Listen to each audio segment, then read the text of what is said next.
Calculate the percentage by mass of aluminium in aluminium oxide, Al2O3. And give our answer to two significant figures. Right, whenever we see something like that in a calculation, let's just underline that straight away, because chances are at the end people forget even though they know how to do it and they lose marks. Right, percentage. Percentage calculations are all the same. If you get 15 out of 30 in a test, you'd write it like this, wouldn't you? You would write your mark divided by 30. If you want to turn it into percentage, you multiply it by 100. Yeah? So it's what you've got over the total possible multiplied by 100. So what we've got here is aluminium, the mass of aluminium. Now in aluminium oxide, there's two ALs, Al2. So one AL is 27. So what we've got then is 27 plus 27 on top. And then it's the total is Al2 and O3. So we're going to have two ALs on the bottom, so 27 plus 27 plus O3, 16s. So oxygen is 16, one oxygen is 16, three oxygens are going to be 3 16s.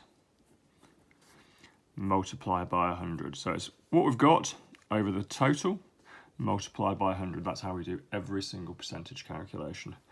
So 27 plus 27 is going to be 54.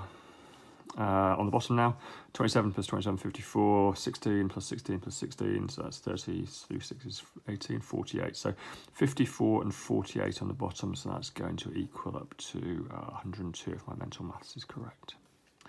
So the total on the bottom is 102, the aluminium's on top 54, multiplied by 100. Let's put that into a calculator now because we need it to two significant figures as well. So what do we say, 54? 54 divided by 102 multiplied by 100. That'll give us a percentage there. So, answer 52.941176, okay? But we want the answer to two significant figures, don't we? Two significant figures. So, two significant figures. First two figures are 52. Okay, we need to look at what the next figure is. It's a 9, so that's a 5 or higher, so that means we round that one up. So that's going to be the answer to two significant figures is going to be 53%. All these questions and more on ayleshamhighchemistry.com.